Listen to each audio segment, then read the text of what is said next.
So, Bob, start with Texas. Faced them, but it was a while ago now. As you look at them now, are they different, same? They're a lot more cohesive now, I think. I mean, obviously playing together for this amount of time, you're going to get that way. Same personnel, pretty much. You guys had, obviously, difficulty with them down there, so what do you have to do better this time around? Well, we didn't have our full team down there either, which had a lot to do with it. But, I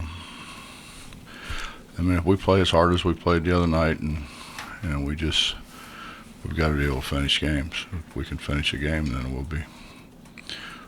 we'll have our chances. You gotten over the disappointment that's still sitting with you? I never get over the disappointment, John. Look back at it. Lots of opportunities. I mean, that was a game that you guys had. Yeah, it's what makes it a great game, I guess. We got the ball up 2 with 8 seconds to go, so you're supposed to be able to put it away. We called 2 timeouts that shouldn't have called timeouts, and we didn't do anything that they were asked to do. They didn't line up in the right place. It's hard to run what you want to run when you don't line up in the right place. It wasn't one guy. It was a bunch of guys. What did you do with them yesterday? Nothing. I wasn't recruited.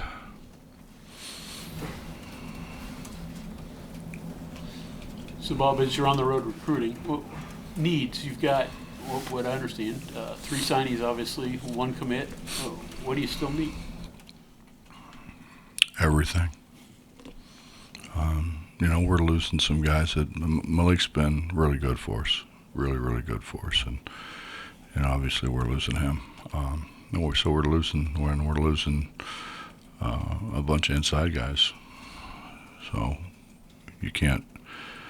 Really, just off the top of my head, Isaiah would be the only big returning. So obviously we got to go get some bigs.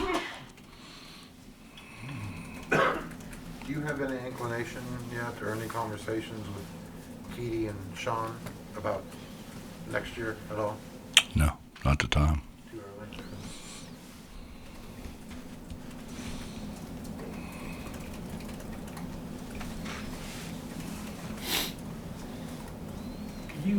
Can you sum up Taz's year? I mean, you guys asked him to do probably more than even what you wanted him to do, I guess. And then he had the COVID, and then he had the concussion. Yeah, well, basically, Bob, Taz was a forward. He was a forward in high school, and pretty much was a forward in junior college. And it's a whole lot different with your back at the rim than you're facing the rim. And he's worked at it, and then you throw the COVID thing on top of that, and then the other deal, the concussion thing on top of that. It's amazing he's done what he's done, quite frankly. He's just now starting to get his cardio back. It's been a rough year for us. It's been a really rough year for him. Defensively, he's kind of had to, not play a guard really, because he's like mostly Sean and Keedy playing the guards, I guess.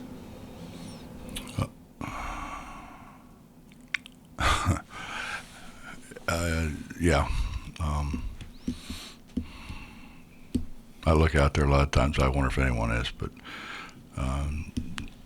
yeah, Taz has had to match up primarily with a small forward, at times a power forward, and he's tried to do the right things. It's just we've because of everything that's happened this year, we've lined people up in positions they've never played before. Taz being at the head of the class in that regard. But I think as hard as it is for him to sometimes guard a power forward, it's nearly impossible for a power forward to guard him. So, I guess you take the good with the bad, or the bad with the good, whichever. What's Kedrian's health situation? He's hurting, but he's been hurting for a long time.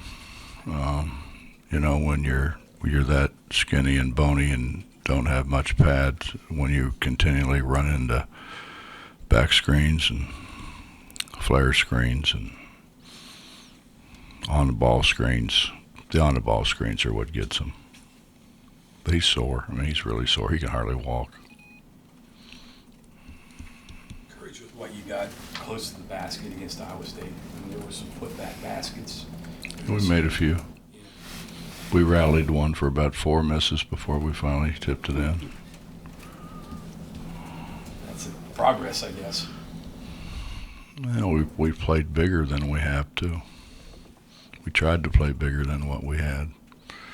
You know, it's a double-edged sword. You play bigger, maybe you can rebound a little bit better, but you can't run offense. And you play smaller, you can run offense better, but you never get a rebound.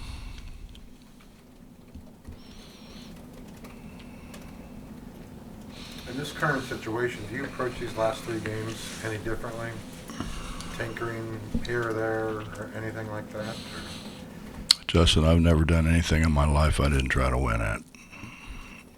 In my life, from basketball to academics to whatever else might, the myriad of other things my father threw me into. No, man, I don't know anything else.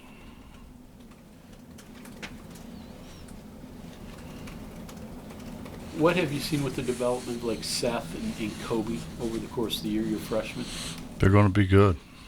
They're really going to be good. I mean, in some instances, they may be better on the floor than some of the older guys in certain things.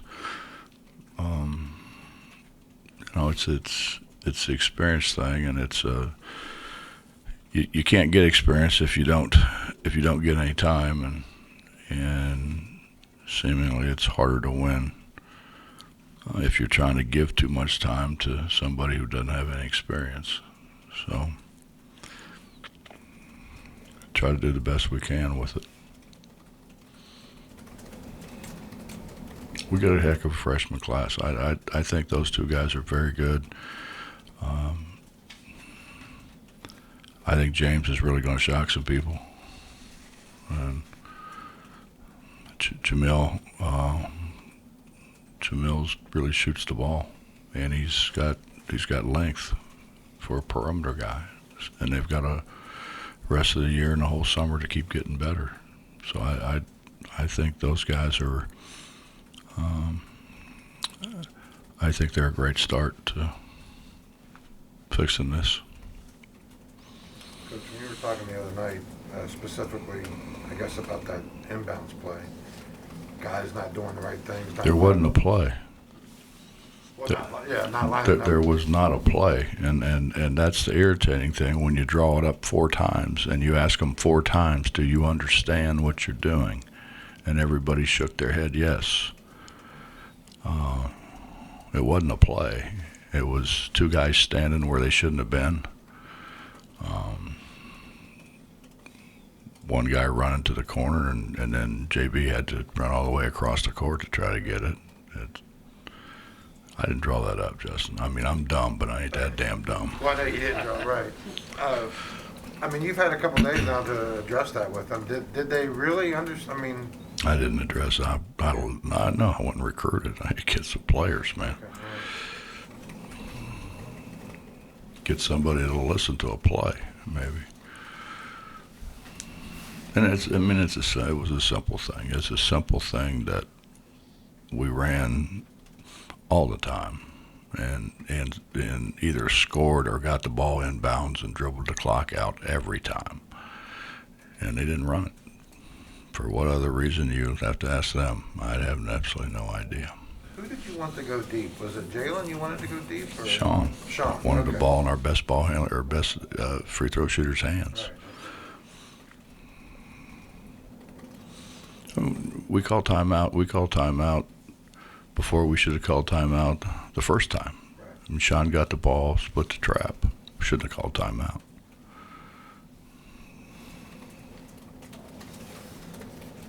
There were a lot of things went wrong.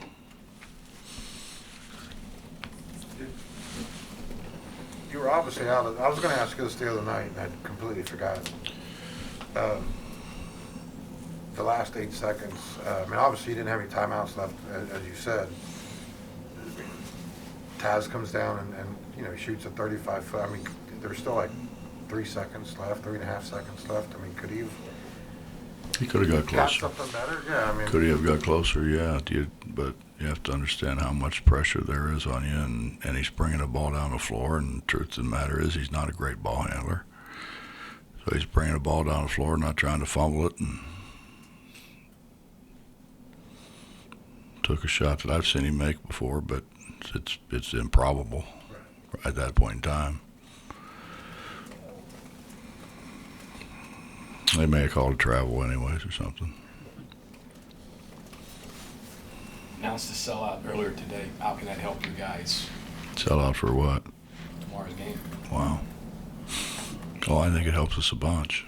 I mean, I think playing here in the Coliseum is really good for us. I'm glad you told me that. I can tell them that now today. But people have been wonderful. I mean, we could not ask for a better crowd, a better fan base. What has been the attitude of the team through all this? I don't know. I haven't seen them. You know, I mean, just meant through all the trials and tribulations. Last month and a half. It's been up and down. You know, we've had games like the Oklahoma game where you just wonder why they even showed up. And then you've had games like the other night. We played hard. We played through a lot of things. Fellas, if you were there, you would 100% agree we played through a lot of things the other night. Inconsistency was at its highest the other night. What are your thoughts on any other kind of like postseason play? You know, if you guys don't win the like Big 12 or you know go on. I'm all for. I mean, I'd play all summer if we could. Right. I think that's how you get better. You know, it's that's why they call rookies rookies. They've never experienced what these older guys are experiencing now, and the reality of it is we got older guys, but they haven't played, or older guys that have played at a much lower level where there's a couple hundred people in the gym. So it's been different for them. So I think if we do what we did the other night, I mean, we got a chance to beat anybody. We just gotta be more consistent in that area. Kerrigan's progress, like he was a little bit more comfortable the other night, a couple blocks at the rim. I know you've been kind of looking for that. What have you seen from him maybe in the last week that's been kind of different? Well, I had a long talk with Malik about what we wanted to do in terms of ISOs for him and what he needed to look for. I mean, we didn't do it on the floor. We were just sitting there talking. We'd be a lot better team if everybody listened the way he listened. I mean, he made a great pass. The pass to DC was a great pass. That's a big-time pass, big-time catch. And, I mean, he's kept us in a lot of games. You know, I have to keep tweaking the stack because obviously people adjust. But I think we've got a pretty decent formula for it now.